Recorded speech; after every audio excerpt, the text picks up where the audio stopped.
a reasonable selection of stuff for full sun, but I admit there were some things I like just fell in love with and had to have.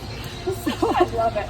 I want to make sure that everything is good for full sun, sandy soil. It's going to be by my driveway. I don't know about this. So yeah, just see, does everything work? It's open air.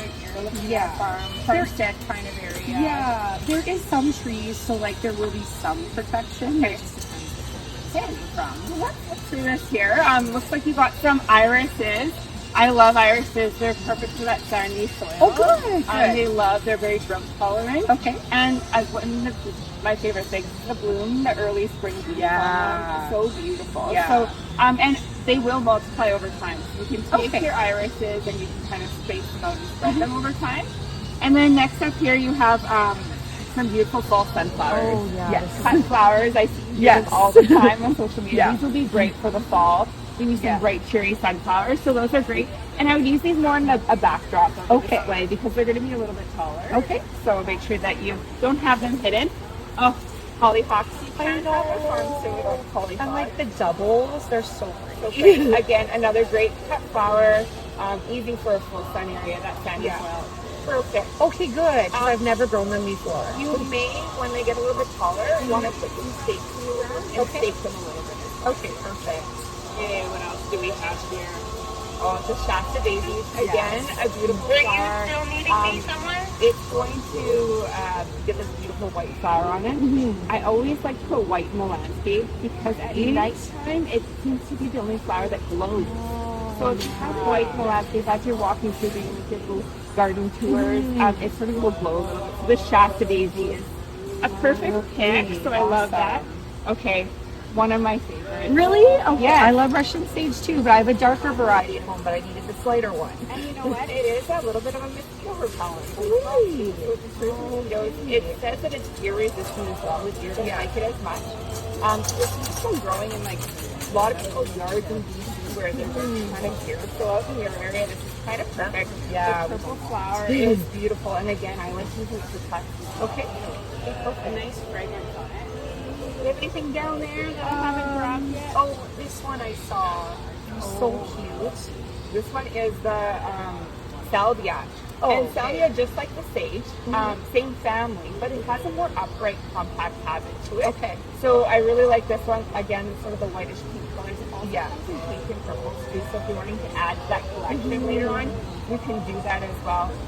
Great hummingbird and butterfly attractor as well too for your yard. So this is perfect. Awesome. Gotta get those bees in your yard. Okay, now, even if these are wrong, you can't take these away from me. They're like, I'll put them somewhere else. Like, they're just the best. Elsa, my aunt, who is one of the original owners here at Dutchford, she brought these in because she needs them for her yard. And so we had to get some of these in. What these are is they are the apricot fudge lilies, and they have a double flower in them. And one thing you'll have to know about these lilies is the flower is going to kind of change over years. Some years you're going to have a little bit more single flower, and some years you're going to have a little bit more double flower. And as the flower matures, the more double flower you're going to get. Okay, so your first year when they open up, they might not look as double. Okay, as your years continue, they'll be more. Okay. Beautiful flowers, so unique. And lilies are great out in the prairies because I just find that they exuberate. So love them. Again, as they get tall, if you have them in the windy area, you may want to stake them. Okay. Chrysanthemums. I didn't know we could grow those here, so I was very happy to see them. Yeah. With any of your chrysanthemums or asters, I will tend to mulch them a little bit for that first season. Okay. So just put a little bit of mulch around the base of them. You love that hot. Awesome. Oh, this is so much fun. Okay, we've got the asters here. So this is perfect. Now, one thing with asters that I will watch is you'll see this sort of like almost we have this white on them. And that's from us sort of keeping them under control with a sulfur spray. So we spray them with a sulfur spray to keep that powdery mildew off of them. Okay. So you see that more in a greenhouse setting. As soon as you get them outside, they're usually fine. But that's just water spots on there right now. That's good to know because I was wondering, like, oh no, does it have powdery mildew? No, it's not at all, but it's something sometimes you see in a greenhouse, but as soon as you get them outside, it's fine. Pixie. Again, beautiful prairie flower. I love the way that these ones get the beautiful yellow flowers that just kind of sway in the wind.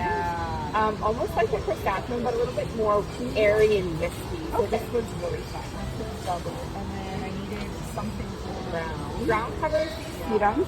These are the Stonecrop angelonias, and again, if we're having a year where we're not getting much snowfall, give it a little bit extra insulation. Okay.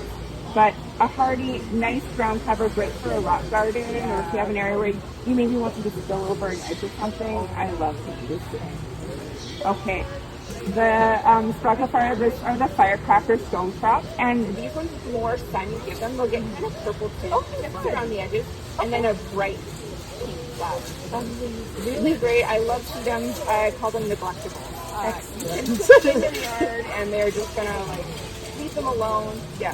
One thing with your sedums, you see how they're growing kind of tall and they get a little floppy. Yeah. If you give them a trim, they'll actually bush off. Oh, okay. And then you can take little sucking babies, put them in the ground, and make some new plants. Okay. Knowing that you're all about that. Yes, yes, I am. Well, there's one little one in the middle here. This one's a bee balm. I love bee balm. Bee balm, beautiful cut flower, but one of your top bee pollinators. So putting that in your yard will attract those bees, help with pollination. If you have bee balm, I sometimes even plant that near my vegetable garden, things like that too. So you can use it in your perennial garden, but it will attract those bees if they're helping with pollination, even with different trees or things like that. So, great plant. Again, it's a mid-sized plant, so just sort of putting it into the landscape that way is awesome. Okay. Did we get them all? I think we got them all. I mean, this one's an Asiatic lily, so it's a little different than that one, but I just fell in love with the color. Yeah, one thing, the difference when you're doing your Asiatics and your Orientals or even your hybrids is the Asiatics will tend to come up more in bunches, whereas your Orientals and hybrids will come up more as a single stem and multiply that way.